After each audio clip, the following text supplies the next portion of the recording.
हफ्ते के आखिरी दिन डीलिंग रूम्स में डीलर्स ने कमाई के लिए किन दो स्टॉक्स पर जताया भरोसा। HDFC ट्विंस ने कारोबारी हफ्ते के आखिरी दिन बाजार पर सबसे ज्यादा दबाव बनाया। बैंक निफ्टी 700 पॉइंट से ज्यादा फिसल गया। MSCI इंडेक्स फैक्टर में बदलाव से HDFC ट्विंस के शेयर 5% से ज्यादा टूटे। वहीं ईडी की छापेमारी से मणप्पुरम फाइनेंस 13% से ज्यादा लुढ़क गया। कंपनी के MD पर मनी लॉन्ड्रिंग का आरोप लगा है। दूसरी तरफ कमजोर बाजार में ऑटो स्टॉक्स ने रफ्तार पकड़ी है। MRF शेयर का भाव 1 लाख रुपए करीब पहुंचा। शेयर में 3% से ज्यादा की तेजी देखने को मिली। इस बीच डीलिंग रूम्स में दो स्टॉक्स में जोरदार एक्शन देखने को मिला है। महिंद्रा एंड महिंद्रा डीलर्स ने महिंद्रा एंड महिंद्रा के शेयरों में बिकवाली की सलाह अपने क्लाइंट्स को दी है। उनका कहना है कि कनाडा के फंड की तरफ से बिकवाली की गई है। डीलर्स को शेयर में 4 से 5% की गिरावट की आशंका है। 5 मई को शेयर में नए शॉर्ट बने हैं। इसका ओपन इंटरेस्ट 10% बढ़ा है। UPL दूसरे स्टॉक के तौर पर डीलर्स ने UPL में बिकवाली की राय दी है। उन्होंने कहा है कि Q4 नतीजों से पहले डीलर्स की इस शेयर पे STBT यानी आज बेचने और कल खरीदने की सलाह है। तो अगर आज आपने इस स्टॉक को बेच दिया है तो अगले कारोबारी सत्र में इसे खरीद लीजिएगा। डीलर्स के मुताबिक ये शेयर 15 से 20 रुपए तक गिर सकता है। 5 मई को इस शेयर में नए शॉर्ट बने हैं, जबकि इसका ओपन इंटरेस्ट 13% बढ़ा है। बता दें कि CNBC आवाज पर हर दिन एक खास शो कमाई का अड्डा में एक खास सेगमेंट डीलिंग रूम चेक पेश किया जाता है, जिसमें यतिन मोहता सूत्रों के द्वारा ब्रोकरेज हाउस के डीलिंग रूम से ये जानकारी हासिल करते हैं कि आज किन दो स्टॉक्स में ब्रोकरेज ने अपने क्लाइंट्स को सबसे ज्यादा ट्रेड लेने की सलाह दी। डीलर्स ने आज कौन से शेयर खरीदे और बेचे हैं और आज के टॉप ट्रेडिंग आइडियाज क्या है।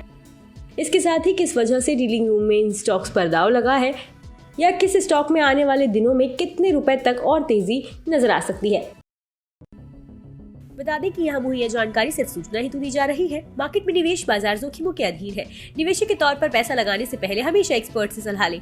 मनी कंट्रोल की तरफ से किसी को भी पैसा लगाने की यहाँ कभी भी सलाह नहीं दी जाती है।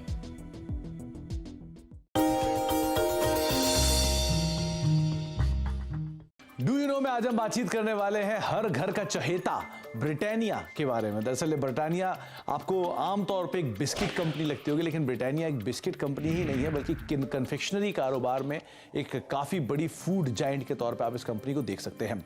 इस कंपनी की शुरुआत 130 साल पहले हुई थी और करीब 295 रुपए में उस समय पर इस कंपनी की शुरुआत की गई थी। सेंट्रल कोलकाता के एक छोटे से घर में इसकी शुरुआत हुई थी और वहाँ से धीरे धीरे एक्सपैंड करते करते आज इतना बड़ा स्केल आप ब्रिटानिया का देख रहे हैं।